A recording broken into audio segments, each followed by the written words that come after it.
Yeah, I think What lead? the leadership can add more. Yeah, And the SG. I go first. Yes. Okay. I join the rest of my colleagues in saying three quick things about yesterday's unfortunate events in our country. Number one, I wish to commend the restraint of the Kenya Kwanza supporters. I know many of them watched with utter shock and dismay as their lives were unnecessarily interrupted.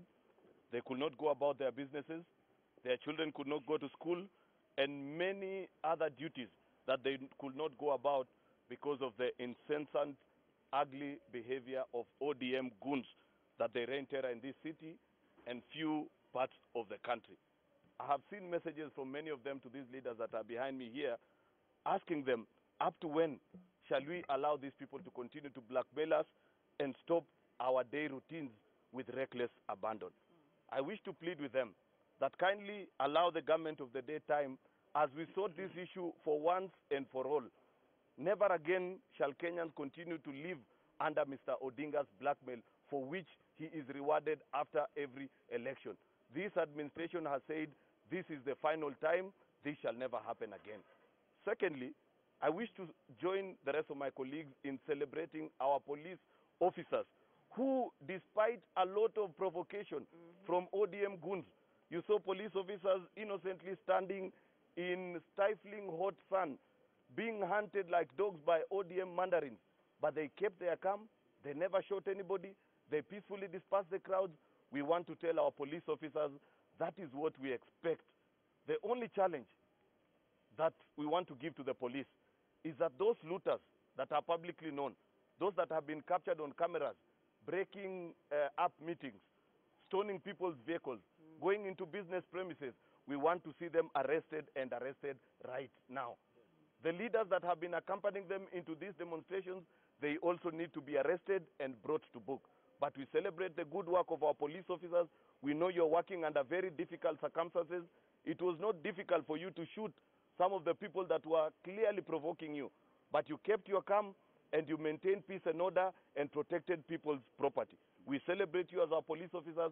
That is what we expect of you. We hope that we shall continue to hold firm despite all that intimidation and threats that is coming from the Azimio side.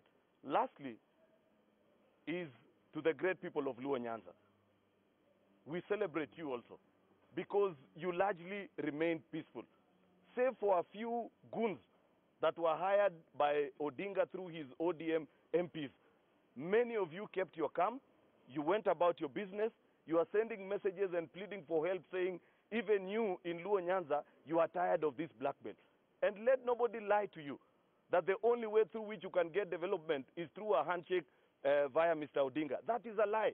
We give you an assurance that President William Ruto is a fair man. Every region of this country will enjoy the fruits of development with or without Mr. Odinga. In any case, we have come to learn that he only uses you to ascend to power, but when he gets there, there is nothing to show for it. Take an example of the time during which the handshake regime was in power.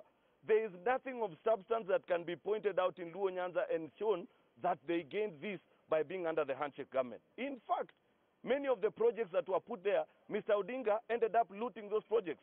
An example is the Soin Koru Dam, where close to R1 billion shillings was paid to the contractor. But if you go back to that project on the boundary of Kericho and Kisumu, there is nothing to show for it. Mr. Odinga disappeared with that particular money.